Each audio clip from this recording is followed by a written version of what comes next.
وہاں پہ جب جاتے ہیں تو آگے مطلب لیڈیز خواتین جو کھڑی ہوتی ہیں یوٹیلٹی اسٹور پہ، تو وہ مطلب اسی طرح میک اپ میں بغیر نقاب کی کھڑی ہوتی ہیں. تو جب ہم ان سے کوئی معلومات لیتے ہیں، پہلی نظر ہم پہ جو پڑتی ہے وہ تو ہمارے لیے غیر محرم ہیں، وہ تو ہمارے لیے چلیں ایک جائز ہوگی، ہماری نظر ان پہ پڑ گئی. دوسری مرتبہ جب ہم ان سے پتہ کرتے ہیں کہ کیا یہ فلاں چیز کا یہ کتنا ریٹ ہے کیا نہیں، تو وہ ہمارے لیے تو غیر محرم ہے، تو کیا وہ ہمارے لیے گناہ نہیں ہے کہ ہم ان سے بات چیت کر رہے ہیں، گفتگو کر رہے ہیں ساری؟ جی آپ کے دونوں کوشچن سن لیے، ابھی تھوڑی دیر میں آپ کو جواب ملتا ہے اس بات کا. عمران خان صاحب السلام علیکم. عامر عبداللہ صاحب السلام علیکم. میں جانتی ہوں کہ کراچی کا ٹریفک سبب بنا ہوگا اور وہ ہم سب کی زندگیوں میں بہت ساری مشکلات کا سبب بن رہا ہے، لیکن السلام علیکم. جو ہمارے بھائی تھے ان کے سوال سے آغاز کریں گے. مہدوی صاحب آپ شروع کیجئے گا. بھائی کا سوال یہ تھا کہ میری بیوی پر یا کہ جو بھی ہماری بیویاں ہیں ان پر والدین کا مطلب مرد کے جو والدین ہیں ان کی خدمت کا کیا فرض ہے؟ بسم اللہ الرحمن الرحیم. دیکھیں ہماری آواز آ رہی ہے؟ آواز میرے خیال سے ہلکی آ رہی ہے. آواز ٹھیک ہے مہدوی صاحب کی؟ آپ بولیے گا، نہیں تو میں مائک لے آؤں. جی بسم اللہ الرحمن الرحیم. دیکھیں والدین کی جو خدمت ہے نا، وہ اصل میں اس شوہر پر یعنی مرد پر اپنے والدین کی خدمت واجب ہے. سب سے پہلے بالرسالہ وقضیٰ ربک الا تعبدوا الا ایہ وبالوالدین احسانا. اللہ نے اپنی عبادت کے ساتھ جن کی خدمت کا ذکر کیا ہے وہ والدین، یعنی یہ آخری معراج ہے اس خدمت کے ذکر کی کہ اللہ سبحانہ وتعالیٰ اپنی عبادت کے ساتھ ذکر کرے والدین کی خدمت کا. وبالوالدین احسانا. انفاقہ بھی نہیں کہا. بعض لوگ فقط پیسے دے دیتے ہیں اور خرچ کر لیتے ہیں، سمجھتے ہیں کہ بس ہم نے ڈیوٹی پوری کر لی. نہیں، یہ اللہ نے آپ پر خود واجب رکھا ہے کہ جتنا ہو سکے آپ کے لیے خود بھی اس میں شریک رہیں اور اہتمام رکھیں. اس کا جو ثواب ہے اور جو اجر ہے وہ جدا اور مختلف ہے. زوجہ پر والنٹیرلی استحباب کے طور پر زیادہ ثواب حاصل کرنے کے لیے وہ یقیناً خدمت کرنا چاہیں تو اس میں اجر ہے، لیکن اللہ سبحانہ وتعالیٰ نے بہرحال شریعت کے اعتبار سے ان پر واجب نہیں رکھا ہوا ہے. بلکہ میں اس سے آگے بڑھ کر کہوں گا کہ ایک زوجہ کے لیے اپنے شوہر کے لیے بھی کھانا بنانا وہ واجب نہیں ہے. اچھا. کپڑے دھونا واجب نہیں ہے. یہ میں بالکل بغیر کسی لگی لپٹی کہہ رہا ہوں واضح الفاظ میں کہ وہ جو کر رہی ہیں وہ اپنے طور پر خدمت کر رہی ہیں ایک طرح سے. ان پر واجب نہیں ہے شریعت میں کہ آپ کے لیے کھانا بنا کے دیں. ان پر واجب نہیں ہے شریعت میں کہ آپ کے لیے کپڑے دھو کے دیں. ان پر واجب نہیں ہے کہ گھر کی صفائی آپ کے لیے رکھیں. وہ جو کر رہی ہیں ان کا اجر و ثواب بہت زیادہ ہے. سنت بی بی فاطمہ زہرا سلام اللہ علیہا ہے. بعض چیزیں اللہ نے واجب نہیں رکھی ہوتی لیکن اس پر ثواب اور اجر اتنا زیادہ رکھا ہوتا ہے. دیکھیں گھر جو ہے نا وہ مطلب اگر نہ کیا جائے تو ان کی پکڑ نہیں ہے. جی گھر جو ہے وہ لیگل میٹرز کا مقام نہیں ہے کہ میرے لیے لیگلی کیا ہے اور اس کے لیے لیگلی کیا ہے. گھر جو ہے وہ اخلاقیات کا مقام ہے. اس بات کو ذہن میں رکھیں. مرد پر بھی بہت ساری چیزیں واجب نہیں ہوتی جو کر رہے ہوتے ہیں. نان نفقہ جس حد تک واجب ہے مرد پر وہ ایک عام طریقہ کار کے مطابق ہے کہ جو معاشرے میں زندگی گزاری جاتی ہے، لیکن وہ اس سے بہت بڑھ کر کوشش کرتے ہیں کرنے کی. فرض کیجئے کہ نان نفقے میں اگر 3 یا 4 کپڑے واجب ہیں تو وہ 10-15 کپڑوں کا اہتمام کرتے ہیں. نان نفقے میں اگر ایک سادہ کھانے کا اہتمام واجب ہے تو وہ زیادہ سے زیادہ بہتر کھانے کا اہتمام کرتے ہیں. نان نفقے میں شاید یہ واجب نہ ہو کہ بار بار آپ ٹریولنگ پر لے کے جائیں، لیکن وہ لے کے جاتے ہیں. تو بہت کچھ مرد بھی اپنے واجب سے بڑھ کر کر رہے ہوتے ہیں. اس طرح سے مستورات کو بھی چاہیے کہ اس کا اہتمام رکھیں. لیکن جہاں تک ایک لائن کی بات آ جائے کہ کیا واجب اور کیا واجب نہیں، تو ایسی صورت میں اس خاتون پر بہت زیادہ ثواب ہے کہ اپنے ساس اور سسر کی خدمت کریں. یقیناً اس کا بہت زیادہ اجر ہے. شوہر کی خدمت کریں اس کا یقیناً بہت زیادہ اجر ہے. حضرت فاطمہ زہرا سلام اللہ علیہا کے ساتھ اور حضور مکرم نے فرمایا کہ ان جنتی عورتوں کے ساتھ حدیث کا جو مفہوم ہے کہ ہمراہی نصیب ہوگی. اس سے بڑھ کے کوئی سعادت ہو نہیں سکتی، لیکن پکڑ نہیں ہو سکتی کہ آپ نے کام کیوں نہیں کیا. اگر کیا تو بہت اچھا کیا، نہیں کیا تو بہرحال ان پر اللہ تعالیٰ نے چھوٹ دی ہوئی ہے. اخلاقیات ہے. ہاں جی جی جی جی قانونی طور پر گھر میں زندگی نہیں گزاری جاتی، اخلاقی طور پر گزاری جاتی ہے. میں یہی سوچ رہا تھا کہ اگر کسی عورت کے اور چھوٹے بچے ہیں تو ان کے لیے کھانا وغیرہ بنانا تو پھر تو نہیں، میں چھوٹے بچوں کی بات نہیں کر رہا اپنے بچوں، میں کہہ رہا ہوں اس خاوند کے لیے وہ کھانا بنا کر دے کہ بھئی آپ کے لیے ہم نے کھانا یہ پیش کیا ہے، چائے بنا کر دیں، کپڑے دھو کر دیں. بچوں کے لیے کیا حکم ہے اگر اس کے چھوٹے بچے ہیں؟ بچوں کا چونکہ اس کی جو ذمہ داری آ جاتی ہے وہ ماں باپ پر آ جاتی ہے، تو ایسی صورت میں وہ ایک فرض ہے اس پر کہ وہ حفاظت کرنا، پرورش کرنا، وہ یقیناً ہے. لیکن خاوند کے لیے یہ سارا اہتمام کرنا، اور خاوند بار بار اس کو حکم دیتا رہے کہ میرے لیے یہ لے کر آؤ، میرے لیے وہ لے کر آؤ، یہ نہ لے کر آئے تو جھگڑا شروع ہو جائے اور تان تشنی شروع ہو جائے. کھانا ایک لیول کا نہیں بنایا تو اس میں بھی بہت زیادہ غصہ ہوتا ہے. عامر عبداللہ صاحب اس میں جو بھی ایڈ کرنا چاہیں. بسم اللہ الرحمن الرحیم. سوال بہت عمدہ ہے، جواب بھی بہت اچھا ہے، لیکن ہمارے ہاں اپنے مطلب کا جواب جو ہے وہ طویل جواب سے اخذ کر لیا جاتا ہے. اور خواتین اس پوری گفتگو میں سے جو وہ آج افطاری نہیں بنائیں گی، جملہ اٹھائیں گی، اخذ کریں گی، وہ یہ ہوگا کہ ہم پر لازم نہیں ہے، احسان مانے آپ ہمارا. اور احسان ماننا بھی چاہیے، اور ہر شوہر احسان مانتا بھی ہے اپنی ماں کا، بہن کا، بیٹی کا. اور اصل میں یہ جو رشتہ ہے نا، یہ رشتہ جس طرح ابھی علامہ صاحب نے فرمایا، درست فرمایا کہ یہ قانونی تقاضوں کے تحت نہیں چلایا جا سکتا، یہ قربانیوں کے تحت چلتا ہے، یہ محبتوں کے عوض چلتا ہے، یہ اپنے حق کو چھوڑنے پر چلتا ہے، یہ دوسرے کی زیادہ توقیر، عزت، تکریم کرنے پر چلتا ہے.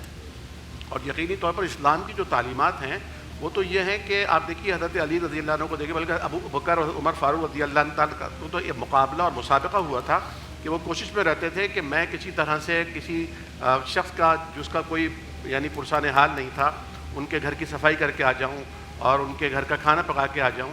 اور جب بھی جاتے تو وہ کام پہلے سے ہوا ہوتا تھا.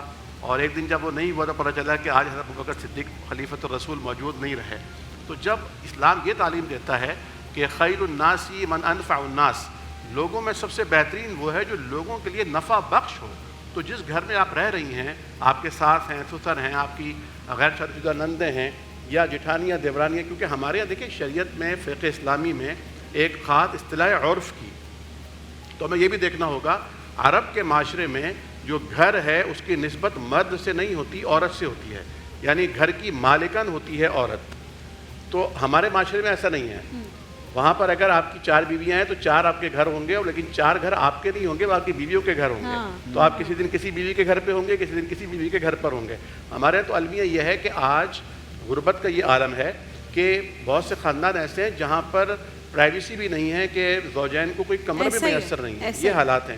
اور جوائنٹ فیملی سسٹم چل رہا ہے، ایک صحیح کما نہیں رہا ہے تو دوسرا بھائی اس کو سپورٹ کر رہا ہے، سسر سپورٹ کر رہے ہیں. تو جہاں یہ ساری کنڈیشنز ہوتی ہیں نا، تو وہاں دیکھا جاتا ہے کہ ہم لے کیا رہے ہیں اور اس کے بعد ہم دے کیا رہے ہیں. تو یقینی طور پر خدمت کرنی چاہیے، اور خدمت کا بڑا ثواب ہے، جیسا کہ علامہ صاحب نے فرمایا، اس پہ بڑا اجر ہے. اور اللہ تبارک و تعالیٰ فرماتا ہے حل جزاء الاحسان الا الاحسان. اللہ تعالیٰ کے ہاں ہر نیکی کا بہترین بدلہ ہے. اگر وہ بدلہ آپ کو دنیا میں نہیں مل رہا، یعنی آپ اچھی بہو ہیں لیکن ساس سسر آپ کے اچھے ساس سسر نہیں ہیں، آپ اچھی بیوی ہیں لیکن آپ کا شوہر ایک اچھا شوہر، معیاری مثالی شوہر نہیں ہے، تو بھی آپ کو ریوارڈ ملے گا. اچھا، دنیا میں بھی ملے گا. اور اگر بالفرض دنیا میں نہیں ملتا تو آخرت میں تو آپ کے لیے بہت بڑا اجر ثواب تیار کر کے رکھا جا چکا ہے. اور اصل تو ڈے آف ججمنٹ وہی ہے، آخرت ہی ہے، وہیں اصل میں ضرورت ہوگی. یہاں تو چلی جاتی ہے، گزر جاتی ہے، جیسے بھی گزرے. فضل سبحان صاحب، اکثر ہم نے دیکھا ہے کہ اگر ساس سسر کی خدمت نہ کر رہی ہو عورت، یا وہ کچھ عرصے تک کرے اور پھر اس کے بعد وہ کسی بات پر ناراض ہو کر نہ کرے یا کوئی اور وجہ، تو اس سے میاں بیوی کا رشتہ خراب ہوتا ہے، کبھی کبھی کروایا بھی جاتا ہے. تو یہاں پر جب ذمہ داری والا فیکٹر آ جاتا ہے کہ کرنا تو اس نے ہی ہے، اس میں پھر مسائل پیدا ہوتے ہیں. تو آپ مجھے، ظاہر ہے ہم تو ایک کلچرل اسپیکٹ میں بھی اس چیز کو لے رہے ہوتے ہیں، لیکن جب دین کی بات ہو رہی ہے تو پھر دین میں حکم کیا ہے وہ بتائیے گا. بسم اللہ الرحمن الرحیم. دیکھیے، سب سے پہلے تو دونوں حضرات نے بڑی معتدل اور بیلنس بات کی، لیکن قرآن کریم میں جو آتا ہے نا کہ اپنے والدین کے ساتھ حسن سلوک کرو، تو آپ کے حقیقی والدین تو وہ ہے جن سے آپ پیدا ہوئے، لیکن من وجہن، ایک زاویے سے ساس سسر بھی آپ کے ماں باپ ہیں. قرآن کریم نے جب بھی رشتوں کے تقدس کو ڈیفائن کیا، فجعلہ نسبا و سحرا، تو 2 چیزیں بتائی. نسب وہ ہوتا ہے جن سے آدمی پیدا ہوا، اور سحرن ساس سسر کے رشتے کو کہا گیا. تو میں تو یہ کہتا ہوں کہ آپ ساس سسر کی خدمت کی بات کرتے ہیں، اسلام تو کہتا ہے پڑوسیوں کے ساتھ حسن سلوک کرو، اسلام تو کہتا ہے کافروں کے ساتھ حسن سلوک کرو، اسلام تو کہتا ہے کہ ایک شوہر کی محبت میں اس کے پورے خاندان کے لیے بچ جاؤ. جب آپ کا شوہر آپ کی وجہ سے آپ کے پورے گھرانے اور کنبے اور سسرال اور میکے کو اتنی ویلیو دیتا ہے کہ ہر ویکنڈ میں جو ہے نا کوئی بائک پر اور گاڑیوں میں قافلے رواں دواں ہوتے ہیں، تو دوسری طرف عورتوں کو بھی یہ چاہیے کہ بھائی یہ صرف ایک بوڑھا بوڑھی نہیں، بلکہ میرے شوہر، وہ شوہر جس کے بارے میں رسول اللہ صلی اللہ علیہ وسلم نے فرمایا کہ اگر میری امت میں اللہ کے سوا کسی اور کو سجدہ جائز ہوتا تو میں عورتوں کو حکم دیتا کہ وہ اپنے خاوند کو سجدہ کرے. اور حدیث پاک میں ان عورتوں کے لیے جو فضائل ہیں کہ اگر وہ 5 وقت کی نماز پڑھے، رمضان کے روزے رکھے، اپنے شوہر کی اطاعت کرے، دخلت من ای ابواب الجنت شاءت، وہ جنت کے جس دروازے سے چاہے داخل ہو جائے۔ تو مجھے یہ بتائیں کہ شوہر کی اطاعت کا کیا مطلب ہے؟ صرف اس کے کپڑے دھونا؟ علامہ صاحب نے تو بات اور آسان کر دی کہ کھانا پکانا بھی ٹھیک ہے، لازم نہیں ہے۔ میں یہ کہتا ہوں کہ کھانا پکانا، کپڑے دھونا، یہی تو خدمت ہے۔ اور شوہر اگر خوش ہوتا ہے کہ میرے ماں باپ کی خدمت سے میں راضی ہو جاؤں گا، تو یہ بھی شوہر کی اطاعت کے اندر آتا ہے۔ اسی لیے مائیں بہنیں اس کو بالکل عبادت سمجھ کر، ایک مقدس فریضہ سمجھ کر جب یہ ادا کرے گی تو انہیں بوجھ محسوس نہیں ہوگا۔ دوسری بات یہ ضرور میں کہوں گا کہ بعض اوقات مرد اس کا ناجائز فائدہ اٹھاتے۔ جس انسان کو خود اپنے ماں باپ کی خدمت کرنی ہے، علامہ صاحب نے بڑا اچھا نقطہ بتایا، تو ہم چاہتے کہ میرے حصے کا کام بھی میری بیوی کرے، میرے بچوں کی کفالت بھی یہ کرے، میرے ماں باپ کی خدمت بھی یہ کرے، کھانا بنانا، کپڑے وغیرہ ساری چیزیں، ایون کہ بچوں کو اسکول تک چھوڑ کے آنا لے جانا اور شاپنگ بھی ان کے ذمے ہے۔ تو ایسا نہ کیا جائے بلکہ خود ہاتھ بٹایا جائے۔ رسول اللہ صلی اللہ علیہ وسلم نے حضرت علی، حضرت فاطمہ رضی اللہ عنہما کا جب نکاح ہو گیا تو ان کو جو تعلیمات ارشاد فرمائی، باقاعدہ ڈسکریمنیشن کر کے کہ گھر کے اندر کی ذمہ داری حضرت فاطمہ کی اور باہر کی ذمہ داری حضرت علی رضی اللہ عنہ کی۔ لیکن ہوتا کیا تھا کہ باہر کے کام بھی حضرت فاطمہ رضی اللہ عنہ کر رہی ہیں اور اندر کے کام بھی حضرت علی رضی اللہ عنہ فرما رہے ہیں، اور خود رسول اللہ صلی اللہ علیہ وسلم اپنے گھر کے کاموں میں اپنی بیویوں کا ہاتھ بٹاتے تھے اور یہ کہا کہ خیرکم خیرکم لأہلی، تم میں سب سے بہتر وہ ہیں جو اپنے گھر والی کے لیے بہتر ہیں۔ تو اسی لیے جب بیلنس کے ساتھ ہم چلیں گے۔ فضل سبحان صاحب، میں تو آج اس پلیٹ فارم سے کہوں گی کہ یہ تو کہتے ہیں کہ خواتین کے رائٹس تھی، تو خواتین کو بہت رائٹس ہیں۔ رول ڈیفائن ہو گیا کہ نان نفقہ مرد کی ذمہ داری ہے، تو کمانا تو اس نے باہر جا کے، لیکن یہ رول ڈیفائن نہیں ہوا کہ گھر کی ذمہ داری صرف عورت کی ہے۔ تو یہ تو بہت رائٹس دے دیے اسلام نے، ماشاءاللہ، زبردست معذرت کے ساتھ ایک جملہ خالی کہہ دوں گا باقی کہ بعض مرتبہ مرد حضرات اتنے لا تعلق ہوتے ہیں گھر کے معاملات سے کہ اگر آپ ان سے پوچھیں نا کہ آپ کا بیٹا کس کلاس میں پڑھتا ہے، اس کو پتہ نہیں ہوگا۔ بات ذہن میں میرے آ رہی تھی، جی ہاں، اس کو اپنی کلاس کا پتہ نہیں ہوتا۔ عورتیں ملٹی ٹاسکر بہت سارے ایسے مرد بھی ہیں جو اپنے ماں باپ کی خود خدمت نہیں کرتے ہیں، اور اگر وہ یہ چاہتے ہوں کہ یار میں تو نہیں کرتا لیکن میری بیوی یعنی خدمت کرے، خدا خواستہ نعوذ باللہ ایک مفت کی نوکرانی سمجھا ہوا ہے کہ چونکہ میں تو خود نہیں کر سکتا لہذا 24 گھنٹے وہ کرتی رہے، تو یہ رویہ بالکل غلط ہے۔ آپ خود کر کے بتلائیے، اس کے بعد اس میں بیوی اس میں شریک ہو جائے تو نور علی نور۔ ویسے کراچی میں نوکرانی نہیں، ہوم منسٹر ہے، کراچی کا ماحول الگ ہے، دانش بھائی کو پتہ ہوگا۔ بسم اللہ الرحمن الرحیم۔ میں خوشی خوشی اس بات کو قبول کرتا ہوں، میں کراچی میں رہوں یا کہیں بھی رہوں، میری ہوم منسٹر تو میری بیگم ہی ہے۔ جی بسم اللہ الرحمن الرحیم۔ میں 2-3 گزارشات کرنا چاہتا ہوں۔ پہلے ایک اصولی ہمارے ہاں فقہ حنفی میں ایک مسئلہ ہے، وہ یہ ہے کہ بعض اوقات جو شرعی احکام ہوتے ہیں ان کے اوپر عرف وہ غالب آ جاتا ہے، ٹھیک ہے۔ اس کی قرآن حکیم سے ایک مثال ہمیں ملتی ہے کہ قرآن حکیم میں مچھلی کے گوشت کو لحم طریہ کہا گیا ہے، یعنی ایسا گوشت جو کہ استعمال میں آتا ہے۔ لیکن جب عرف میں ہمارے ہاں اس کی مثال یہ دی جاتی ہے، ایک شخص یہ قسم کھائے کہ میں گوشت نہیں کھاؤں گا اور وہ مچھلی کھا لے تو ہمارے یہاں وہ حانث نہیں ہوتا، یعنی اس کی قسم نہیں ٹوٹتی۔ اس کا مطلب یہ ہے کہ ہمارے معاشرے میں کیونکہ مچھلی کے گوشت کو گوشت نہیں کہتے، مچھلی ایک عام لفظ استعمال ہوتا ہے تو وہ گوشت میں نہیں آتا، حالانکہ قرآن میں گوشت کا لفظ آیا ہے۔ یہ میں نے کیوں تمہید باندھی؟ یہ اس لیے تمہید باندھی ہے کہ ایک تو شرعی احکام ہے جس پہ علماء نے بڑی وضاحت سے بات کر دی کہ بھئی خاتون پر فرض نہیں ہے کہ وہ ساس سسر کی خدمت کرے، لیکن ایک ہمارے معاشرے کا عرف ہے، اور عرف یہ ہے کہ جب لڑکی نکاح کر کر کسی کے بھی گھر آتی ہے تو یہ بات طے شدہ ہے ہمارے معاشرے میں، ہمارے کلچر میں، کہ شوہر کا کھانا پکانا، شوہر کے کپڑے دھونا، شوہر کی خدمت اس لڑکی پر لازم ہے۔ اور اگر وہ جوائنٹ فیملی سسٹم ہے تو اس کے اندر پیرنٹس کو، نہ صرف پیرنٹس کو بلکہ باقی لوگوں کو بھی وہ کسی نہ کسی لیول پر اکوموڈیٹ کرے گی۔ جس طرح مفتی صاحب نے یہ بات ارشاد فرمائی، آپ نے یہ کہا کہ بھئی وہ بھی تو ایک طریقے کے والدین ہیں۔ آپ دیکھیں شرعی طور کے اوپر جب وہ لڑکی کسی مرد کے نکاح میں آتی ہے تو اب اس کا سسر قیامت تک کے لیے اس کے لیے حرام ہو گیا ہے، یعنی اگر ڈیورس بھی ہو جائے گی تب بھی وہ سسر سے جا کے نکاح نہیں کر سکتی۔ کیوں؟ کیونکہ ادھر حرمت قائم ہو چکی ہے, وہ اس کے باپ کے درجے کا ہے. تو جب وہاں باپ کے درجہ ہے, وہاں ماں کا درجہ ہے, تو خدمت کرنے میں کیا مصیبت آ گئی ہے؟ تو بالکل خدمت بھی کرے گی, ان کی تمام اطاعت گزاری بھی کرے گی. ہاں اس کے اندر یہ والی جو بات ہے کہ آپ اس کو نوکرانی بنا دیں, اس کے رائٹس کو ایکسپلائٹ کرنا شروع کر دیں, اس پر زبردستی کر دیں, خود کچھ نہیں کریں, ساری چیزیں بیوی سے ایکسپیکٹ کریں, یہ تو بالکل نہیں ہونا چاہیے, اس کو تو کوئی پروموٹ نہیں کرے گا. لیکن اتنا ریلیکس ہو جانا کہ جی اب ہم کھانا بھی نہیں پکائیں گے, اب ہم برتن بھی نہیں دھوئیں گے, اب ہم تمہارے دیگر کام بھی نہیں کریں گے, والدین کو بھی نہیں دیکھیں گے, تو یہ اسلامی شریعت کا تقاضا بالکل نہیں ہے. اور جس طرح بار بار یہ بات کی گئی کہ فیملی سسٹم کو لیگل بیسس کے اوپر نہیں چلتا, یہ اخلاقیات کے اوپر مبنی ہے. تو اس کے اندر جب وہ آپ کو اپنی بیٹی سمجھتے ہیں تو آپ کا بھی فرض ہے آپ ان کو اپنے والدین سمجھیں. شوہر آپ کی عزت کر رہا ہوتا ہے, آپ کی ہر طرح کی پروٹیکشن کرتا ہے. نان نفقہ کی جو بات کی شرعی طور کے اوپر, تو پھر اس کو 2 وقت کا کھانا دے, ٹھیک ہے نا, چند لباس دے, کمرہ اس کو ایک محدود دے دے, 240 گز کا گھر چاہیے, بہترین کھانے چاہیے, ہر عید بقرعید پہ کپڑے چاہیے, تو ریٹرن میں آپ اس کو کھانا بھی نہیں دے سکتی. تو ایسا نہیں ہو سکتا. میوچل انڈرسٹینڈنگ سے, میوچل تعاون سے رشتہ چلے گا. جب کسی چیز پر زور زبردستی شروع کر دیں تو کوئی کام مشکل نہ بھی ہو تو اس سے آپ پیچھے ہٹنا شروع ہو جاتے ہیں. وہ ریجیڈیٹی آ جاتی ہے, یہ نہیں ہونا چاہیے. انڈرسٹینڈنگ سے فیملی کو چلانا. الحمدللہ ہمارے معاشرے کے اندر یہ بات جو ہے یہ دونوں فریقوں کو پتہ ہوتی ہے.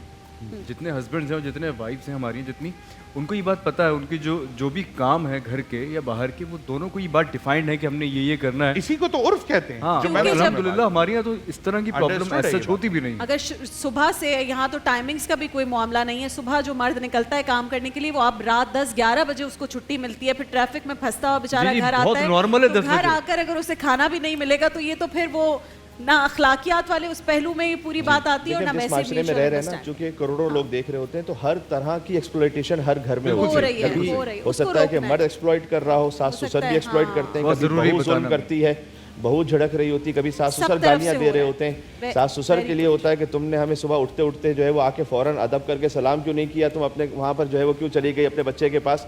تو اتنی چھوٹی چھوٹی باتوں پر تو ہر طرح کے لوگ ہر جگہ رہ رہے ہیں. تو کہیں پر بھی ظلم ہو, چاہے بہو ساس سسر پر کر رہی ہو, ساس سسر بہو پہ کر رہے ہوں, یا شوہر زوجہ پر زوجہ شوہر, ظلم کی اجازت نہیں ہے. کوشش کریں کہ عام اخلاقیات کے ساتھ مہربانی کے ساتھ. ہمارے ساتھ ایک لائیو کالر ہے. ہیلو, السلام علیکم.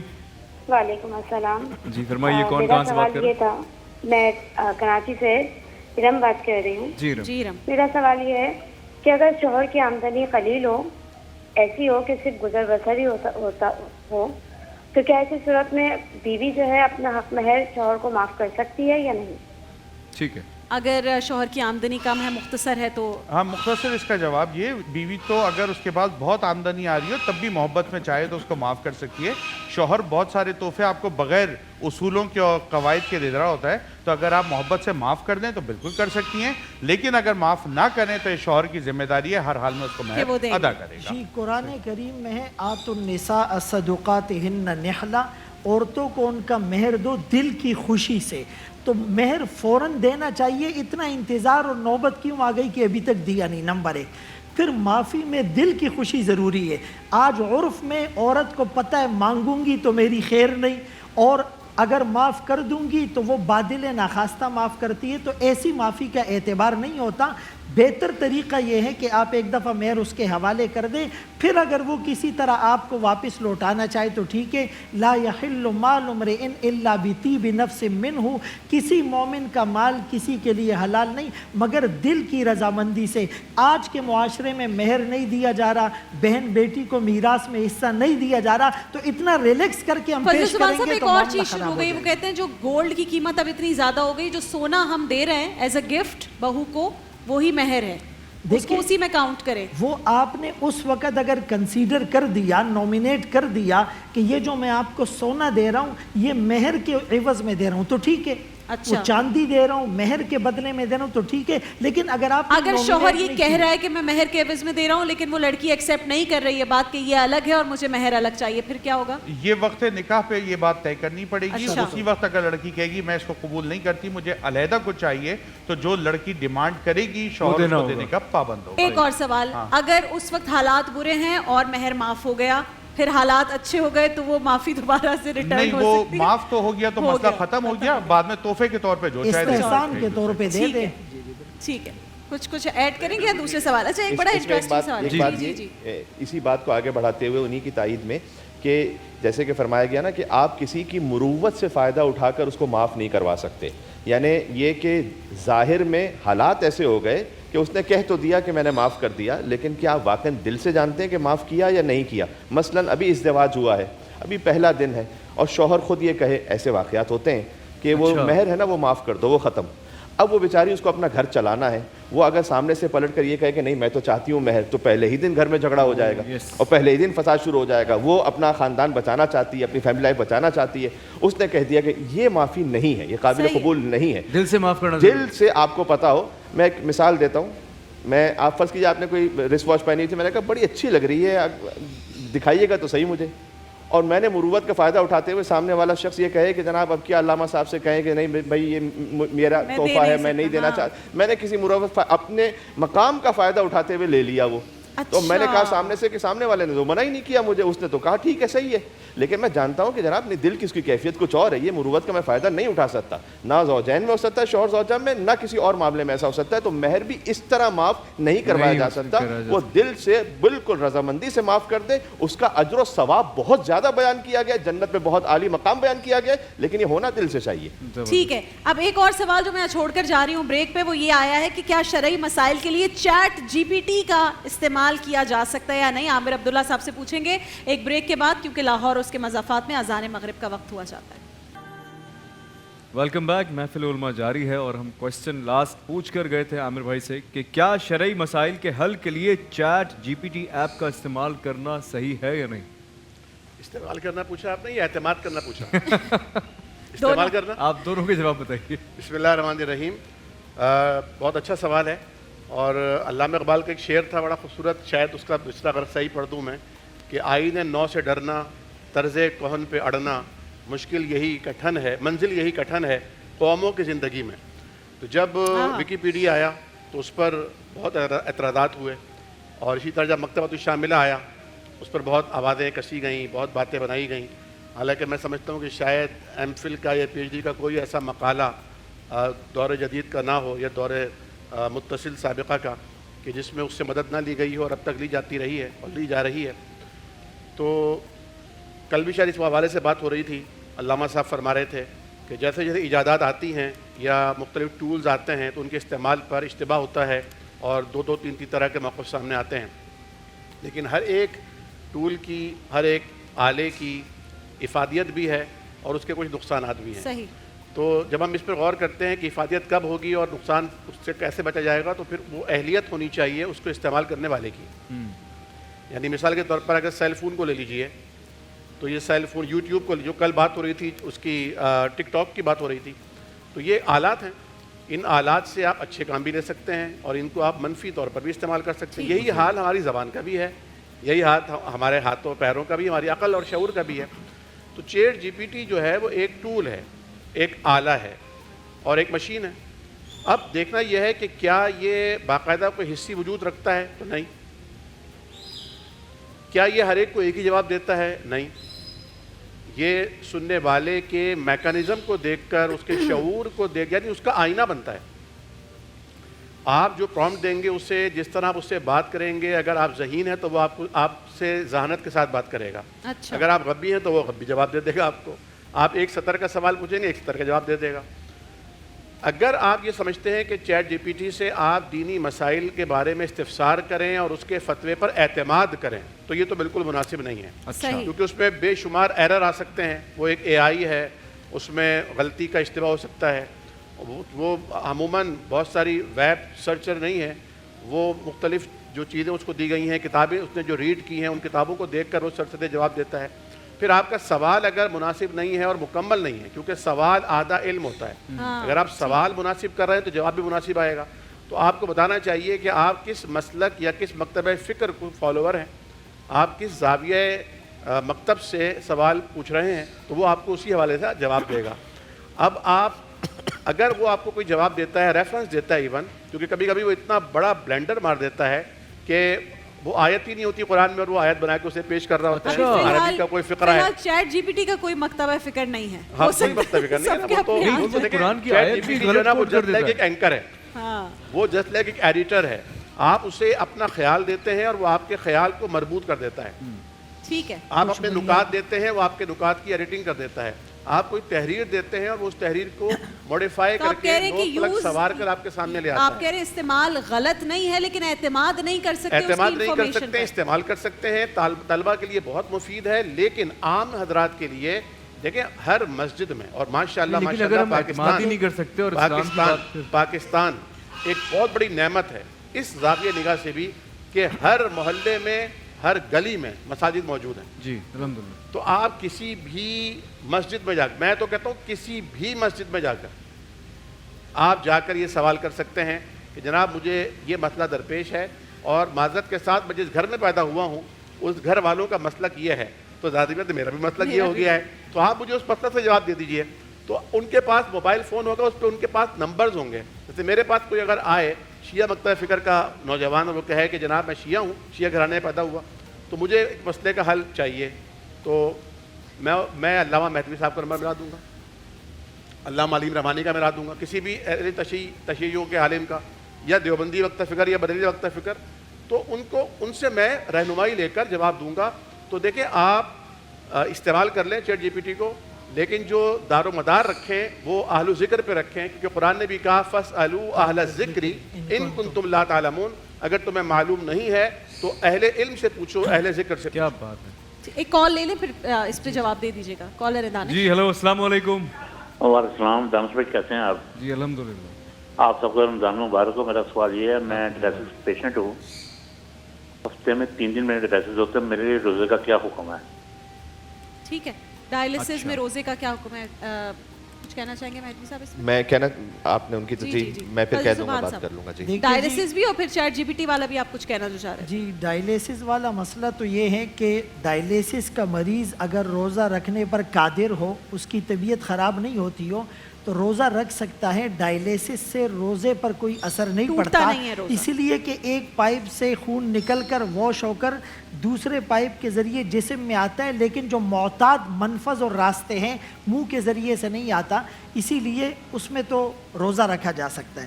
یہ بہت اہم سوال تھا. قرآن نے کہا فاسألوا اہل الذکر, کہ اہل ذکر اور علم والوں سے سوال کرو. اس کے پیچھے حکمت کیا ہے کہ علماء سے آپ کا ایک تعلق قائم ہو جائے, مسجد اور مدرسے سے آپ کی ایک نسبت قائم ہو جائے. اسی لیے رسول اللہ صلی اللہ علیہ وسلم نے فرمایا العلماء ورثۃ الانبیاء, علماء نبیوں کے وارث ہیں. ایک خاص ایجنڈے کے تحت لوگوں کو ویسے ہی مسجد مدرسے علماء سے بدزن کرنے کی سازش ہو رہی ہے. تو اگر آپ ہر چیز چیٹ جی بی ٹی یا کسی بھی ڈیجیٹل پلیٹ فارم سے حاصل کریں گے تو تھوڑا بہت جو مسجد آنا جانا وہ بھی ختم ہو جائے گا. اچھا, حدیث پاک میں فرمایا کہ من افتیٰ بغیر علم, جو بغیر علم کے فتویٰ دیتا ہے تو اس کا گناہ فتویٰ دینے والے پر ہوتا ہے, اور لینے والے پر اس لیے ہوتا ہے کہ وہ غلط جگہ پر گیا کیوں.